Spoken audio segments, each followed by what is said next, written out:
Item ಯಾವುದೇ ಇರಲಿ try ಮಾಡಿ Aachi chicken masala. A crystal robot ಕಂಪನಿಯಲ್ಲಿ ಹಣ ಹೂಡಿಕೆ ಕೇಸ್ಗೆ ಸಂಬಂಧಪಟ್ಟಂತೆ ಕೋಟ್ಯಾಂತರ ಹಣ ವಂಚಿಸಿರೋ ರಾಜೇಶ್ ಕಾಮತ್ ಮತ್ತು ಗ್ಯಾಂಗ್ನ ವಿಚಾರ ಒಂದೊಂದೇ ಹೊರಗಡೆ ಬರ್ತಾ ಇದೆ. ಮನಿ ಡಬಲಿಂಗ್ ಪದ ಹೆಸರಲ್ಲಿ ಹಣ ಹೂಡಿಕೆ ಮಾಡಿಸಿಕೊಂಡು ದೋಖಾ ಕೊಡ್ತಾ ಇತ್ತು ಈ ಗ್ಯಾಂಗ್.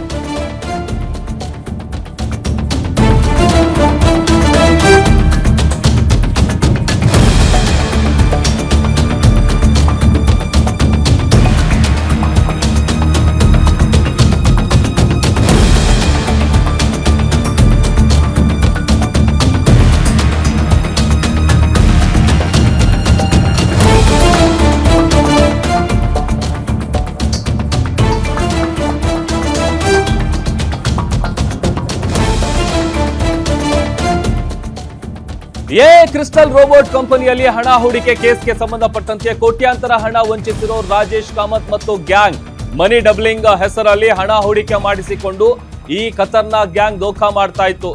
ರಾಜೇಶ್ ಮೋಸದ ಜಾಲಕ್ಕೆ ಬಿದ್ರ ನಿವೃತ್ತ ಪೊಲೀಸ್ ಅಧಿಕಾರಿಗಳು ಅನ್ನುವಂತ ಅನುಮಾನ ಹುಟ್ಕೊಳ್ತಾ ಇದೆ.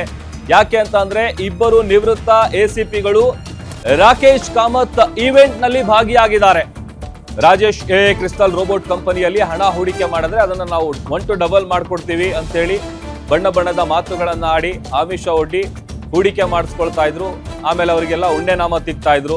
ಪತ್ನಿಯರ ಹೆಸರಿನಲ್ಲಿ ಹೂಡಿಕೆ ಮಾಡಿರುವ ಇಬ್ಬರು ನಿವೃತ್ತ ಎಸಿಪಿಗಳ ವಿಚಾರ ಈಗ ಬೆಳಕಿಗೆ ಬರ್ತಾ ಇದೆ.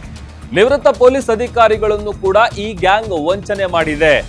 ಪಕ್ಕಾ ಕಾರ್ಪೊರೇಟ್ ಕಂಪನಿ ಈವೆಂಟ್ ಸ್ಟೈಲ್ ನಲ್ಲಿ ಒಂದು ಕಾರ್ಯಕ್ರಮ ನಡೆಸಿರ್ತಾರೆ. ಆ ಕಾರ್ಯಕ್ರಮದಲ್ಲಿ ಇವರು ಭಾಗಿಯಾಗಿರೋದು ಗೊತ್ತಾಗಿದೆ. ಪ್ರಖ್ಯಾತ ಗುರೂಜಿ ಕೂಡ ಪ್ರಮೋಷನ್ ಈವೆಂಟ್ ನಲ್ಲಿ ಭಾಗಿಯಾಗಿದ್ದಾರೆ. ಐಷಾರಾಮಿ ಕಾರು ಖರೀದಿಸೋ ಬಿಲ್ಡಪ್ ವಿಡಿಯೋಗಳ ಮೂಲಕ ಪ್ರಮೋಷನ್ ಮಾಡಲಾಗಿದೆ. ಈ ವಿಡಿಯೋ ಸೋಷಿಯಲ್ ಮೀಡಿಯಾದಲ್ಲಿ ಶೇರ್ ಮಾಡಿ ಈ ಗ್ಯಾಂಗ್ ಸೆಳೀತಾ ಇದ್ದಿದ್ದು. ಅಂದ್ರೆ ಈ ತರದೆಲ್ಲ ನೋಡಿದಾಗ ಎಲ್ಲೂ ಕೂಡ ಒಂದು ಚೂರು ಡೌಟ್ ಬರಬಾರ್ದು. ಇವರು ಖತರ್ನಾಕ್ ಗ್ಯಾಂಗ್ಗಳು ನಮಗೆ ಮೋಸ ಮಾಡ್ತಾರೆ ಅಥವಾ ದೋಖಾ ಕೊಡ್ತಾರೆ ಅನ್ನುವಂಥ ಡೌಟ್ ಯಾರಿಗೂ ಬರಬಾರ್ದು. ಅದೇ ರೀತಿಯಾಗಿ ಈ ಗ್ಯಾಂಗ್ ವಂಚನೆ ಮಾಡ್ತಾ ಇದ್ದಿದ್ದು.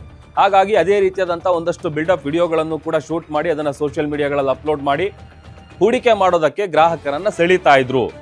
ಇನ್ನು ವಂಚಕ ರಾಜೇಶ್ ಜೊತೆ ನಿವೃತ್ತ ಎಸಿಪಿಗಳು ವೇದಿಕೆಯನ್ನ ಹಂಚಿಕೊಂಡಿದ್ದಾರೆ. ಹಲವು ಜಿಲ್ಲೆಗಳಲ್ಲಿ ಏಜೆಂಟ್ಗಳನ್ನು ಕೂಡ ನೇಮಕ ಮಾಡಿಕೊಂಡು ಇವರು ವಂಚನೆ ಮಾಡ್ತಾ ಇದ್ರು. ಇದುವರೆಗೂ ಬರೋಬ್ಬರಿ 7,300 ಜನರಿಗೆ ಈ ಖತರ್ನಾಕ್ ಗ್ಯಾಂಗ್ ವಂಚಿಸಿರುವಂತಹ ವಿಚಾರ ಬೆಳಕಿಗೆ ಬಂದಿದೆ.